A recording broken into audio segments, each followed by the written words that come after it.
मत्ताईची चोकटली खबर 20वर 5वा अध्याय. स्वर्गाचा राजवाडा आपणाचे दिव्यंत धरून नवरा लेकराले भेटवले निघले. 10 जणी कुवरे पोरींचे वनी राहते. यहांपण 5 जणी बुधवाले आणि 5 जणी बुध नसले वाले होते. बुध नसले कुवरे पोरी आपणाचे दिव्यंत धरून आपण संग तेलता धरून नाही गेले. पण बुधवाले कुवरे पोरी आपणाचे दिव्यंत संग डब्बे पादिकाचे तेलता काही धरून गेले. नवरा लेकरू येवले खोरुम केलेसाठी त्यानी समधी डळडळ होऊन झोपूत आहे. अर्धे रातच्याना अदेक नवरा लेकरू येत आहे. त्याले भेटवले याट मनवता लेंग ऐकू आला. तव ते कुवरे पोरी समधी उठून बसून आपणाचे दिव्यंता चकोट केले. बुध नसले कुवरे पोरी आमचे दिवे विजून जाऊत आहेत, म्हणून तुमचे पणू जराशी आम्हाला तेल द्या म्हणून बुधराले कुवरे पोरींत मागले. त्यासाठी बुधवाले कुवरे पोरी हमले आणि तुम्हाले हे तेल नाही पुरे, म्हणून तुम्ही जाऊन तेल विकाचे वालेंपणू घेऊन या म्हणून सांगले. त्यानी तेल घेवले गेल्यावर नवरा लेकरू आला. तवा तयार होऊन राहिले वाले त्या संग काही लग्नाचे जेवण खावले अंदर गेले. तितकेत कावड बेंडाचा पल्ला. मग उरलेले वाले कुवरी पोरी येऊन साब साब आम्हासाठी कावड काढ म्हणून म्हणलेवर थो मी तुमचा नाही ओळखो म्हणून तुम्हाला पक्का सांगतो म्हणून म्हणला. ते दिवस रहो ते घटना रहो तुम्हाला नाही ठावा, त्यासाठी तुम्ही हुशारीने राहा म्हणून येसू त्यानले सांगला. स्वर्गाचा राजवाडा एकला माणूस दूरच्या देशाला निघून जाताने आपणाचे सेवकदारांत बोलवून आपणाचे धंदावले तिथा त्यानले हवाली केल्याचे बरोबर आहे. तो एकाले 5,000 चांदीचे पैशांचे बिल्ल्यांता दिला, आणि एकाले 2,000 चांदीचे पैशांचे बिल्ल्यांता दिला, आणि एकाले 1,000 चांदीचे पैशांचे बिल्ल्यांता दिला. त्यांची शक्ती धरून देऊन संघास दूरच्या देशाला निघून गेला.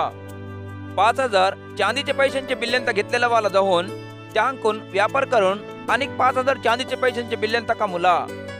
2,000 चांदीचे पैशांचे बिल्ल्यांता घेतलेला वाला काही आणि 2,000 चांदीचे पैशांचे बिल्ल्यांता कमवला. पण 1,000 चांदीचे पैशांचे बिल्ल्यांता घेतलेला वाला जाऊन भुईप डोडा खांदून आपणाचा मालिक दिलेले 1,000 चांदीचे पैशांचे बिल्ल्यांता लपवून ठेवला. काही सालांना ते नौकरांचा मालिक येऊन त्यांचा हिसाब देखला. तवा 5,000 चांदीचे पैशांचे बिल्ल्यांता घेतलेला वाला आणि 5,000 चांदीचे पैशांचे बिल्ल्यांता आणून साब तू माले 5,000 चांदीचे पैशांचे बिल्ल्यांता देलास. तेच नाही पणी अनेक मी 5,000 चांदीचे पैशांचे बिल्ल्यांता कमवलं म्हणून सांगला. तवा त्याचा मालिक शबास नमकमन राहिले चकोडले नौकरा, तू हे इतकुसे पा नमकमन राहिलास म्हणून तू ता कितीको दिवसांवर अधिकारीवरी नेमतो. तू येऊन माझे खुशीपा हिस्सेदार होऊन राहतेस म्हणून त्याले सांगला. तसंच 2,000 चांदीचे पैशांचे बिल्ल्यांता घेतलेला वाला येऊन साब तू माले 2,000 चांदीचे पैशांचे बिल्ल्यांता दिलास की? तितकंच नाही पणी आणि 2,000 चांदीचे पैशांचे बिल्ल्यांता कमवलं म्हणून सांगला. तवा त्याचा मालिक शबास नमकमन राहिले चकोडले नौकरा, तू हे इतकुसे पा नमकमन राहिलास म्हणून तू ता कितीको दिवसांवर अधिकारीवरी नेमतो. तू येऊन माझे खुशीपा हिस्सेदार होऊन राहतेस म्हणून त्याले सांगला.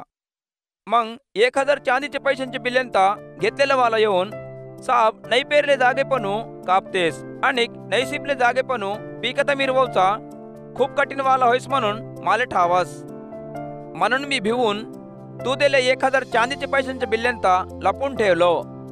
अदेक तू दिले 1,000 चांदीचे पैशांचे बिल्ल्यांता तुझे तू घे म्हणून सांगला. त्यासाठी त्याचा मालिक त्याला हेरकमीने जबाब दिला. बटाटा झालेल्या खराबले नौकरा, मी नाही पेरले जागेपणू कापतो म्हणून आणि मी नाही सिपले जागेपणू मिरवतो म्हणून तुले ठावकुस की? तसं म्हणले ना, तू माझे 1,000 चांदीचे पैशांचे बिल्ल्यांता चावकरांप ठेवणं होये. मी येऊन माझे 1,000 चांदीचे पैशांचे बिल्ल्यांता वड्डीनं घेतलं असतं म्हणून सांगला.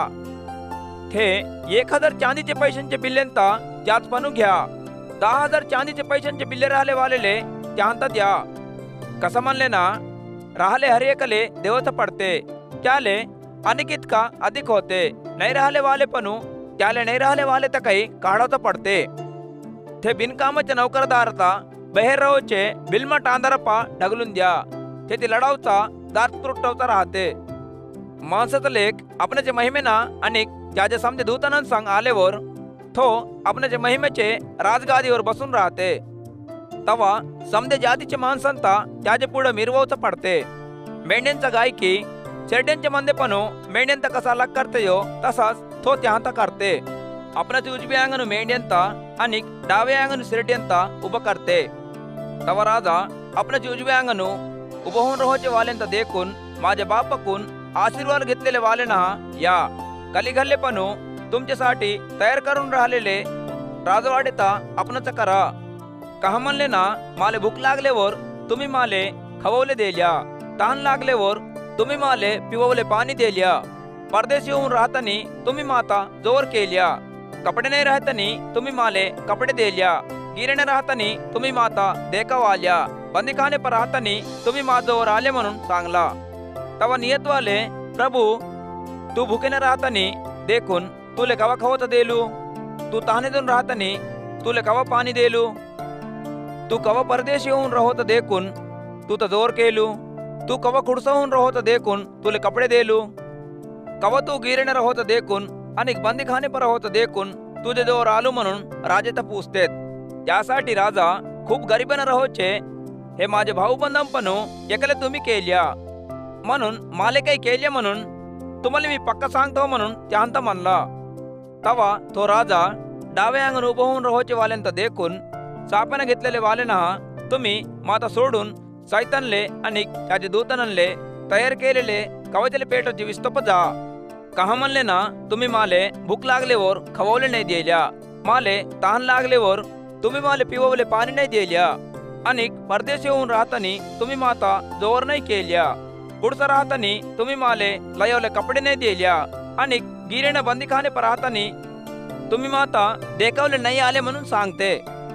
तवा त्यानी प्रभू आम्ही कवस तू भुकेने राहोत राहो, तहान लागून राहोत राहो, परदेशी होऊन राहोत राहो, कुडसा होऊन राहोत राहो, गिरेने राहोत राहो, बंदीखाने पर राहोत राहो देखून तुले सरबडे नाही केलू म्हणून त्यात पूछतेत. त्यासाठी तो राजा खूप गरीब झालेले याहंपणू एकले काही तुम्ही हे रकमिना नाही केल्या म्हणून तुम्ही माले काही नाही केल्या.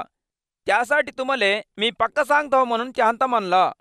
त्यासाठी याहनले कवचले शिक्षा भेटते पण नियतवाले कवचले वाचाचे जीवाकोड जाते ते.